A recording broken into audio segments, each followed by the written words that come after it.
কি অবস্থা, সবাই কেমন আছেন? আশা করি সবাই অনেক অনেক ভালো এবং সুস্থ আছেন। তো এই ভিডিওতে আমি আপনাদেরকে দেখাবো যে এই টাইপের ব্যাকগ্রাউন্ডগুলো কীভাবে করে। এগুলোকে লো পলি টাইপ বলে, লো পলি বলে। এগুলো অনেক হ্যাসেল করে বানায়। তো আমি এটা কিভাবে সহজে শর্টকাটে আপনাদের বানানো যায় এবং কিভাবে এই সুন্দর এমন একটা ইমেজ ক্রিয়েট করা যায় ওটা আমি আপনাদের দেখাবো। তো তার জন্য আমি এই তিনটা ইমেজ ইউজ করব। এটা একটা আলাদা ইমেজ ইউজ করব, আর এই ইমেজটা ইউজ করব। তো আমি এটা ব্যাকগ্রাউন্ডটা রিমুভ করে রাখছি। তো আমি ফার্স্টে ফাইলে যাই, ফাইল থেকে নিউ থেকে 1280x720, মানে এটা হলো থাম্বনেল সাইজ। একবারে আমি করব আপনাদের জন্য, তারপরে ওইটাই থাম্বনেল ক্রিয়েট করে নেব। তো আমরা ক্রিয়েটে যাই, তারপরে আমরা ছবিটা নিব ড্র্যাগ অ্যান্ড ড্রপ করে।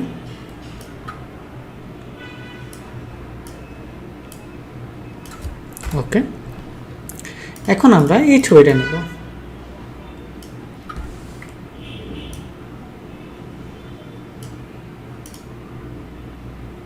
এটাকে একটু বড় করে নেই যাতে করে আলোটা ফেসের এদিক দিয়ে পড়ে এমন দেখা যায়।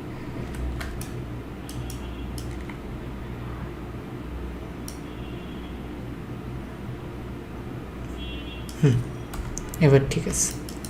ওকে, এখন আমরা যে জিনিসটা করব, ফিল্টারে যাব, এই ব্যাকগ্রাউন্ডটা সিলেক্ট করব, ফিল্টারে যাব, ফিল্টার থেকে পিক্সেলেট, তারপরে ক্রিস্টালাইজ এখানে যাব। এখানে আমরা এটাকে স্কেলকে যত বড় করব আমাদের এই জিনিসগুলা তত বড় হবে। আমরা একটু ছোট রাখবো যাতে করে আমাদের ব্যাকগ্রাউন্ডের যে ব্যাকগ্রাউন্ডটা এটা যেন ক্লিয়ারলি বোঝা যায়।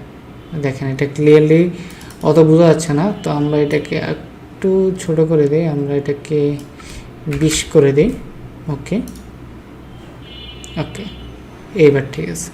এখন আমরা কি করব, যেহেতু আমাদের মডেলের ব্যাকগ্রাউন্ডের কালারের সাথে মিল নেই, তো আমরা একটা লেয়ার নেব, এখানে রাইট বাটন ক্লিক করব, কালার ব্যালেন্স, আমরা এটাকে লিভিং মাস্ক করে দেবো, এটা একটু রেড আর একটু ইয়েলো টোন দেব। ওকে, ফাইন। এখন আমরা আরেকটা লেয়ার নেব, লেয়ার নিয়ে এই লাইটটা ফেসের মধ্যে পড়বে, এই জন্য আমরা এখান থেকে কালারটা পিক করে আমরা এখানে ব্রাশ দিব, দিয়ে এটাকে আমরা ওভারলে করে দিব। ওভারলে করে আমরা একটু অপাসিটিটা কমাই দিব। হ্যাঁ, মনে হয় যেন ফেসের মতো লাইটটা পড়ছে এমন টাইপ কিছু একটা। ওকে, এখন আমরা যে জিনিসটা করবো, যেহেতু আমাদের ফেসটা আমরা বডিটা যখন এটাকে ফোকাস দিব তবে এটা ডিফোকাস হয়ে যাবে, তো এটাকে আমরা ব্লার করে দেব।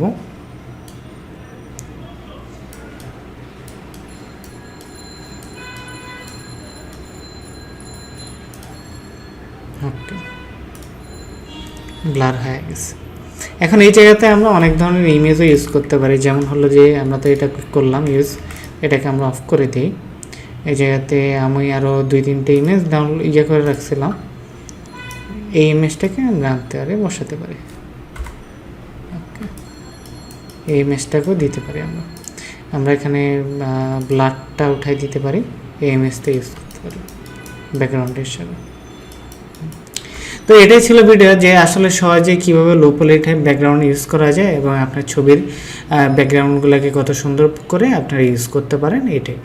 তো আশা করি ভিডিওটা ভালো লাগছে। যদি ভালো লাগে তাহলে অবশ্যই আমার চ্যানেলে লাইক, কমেন্ট এবং শেয়ার করবেন, এবং দেখা হবে পরবর্তী ভিডিওতে। তো আজকের জন্য টাটা।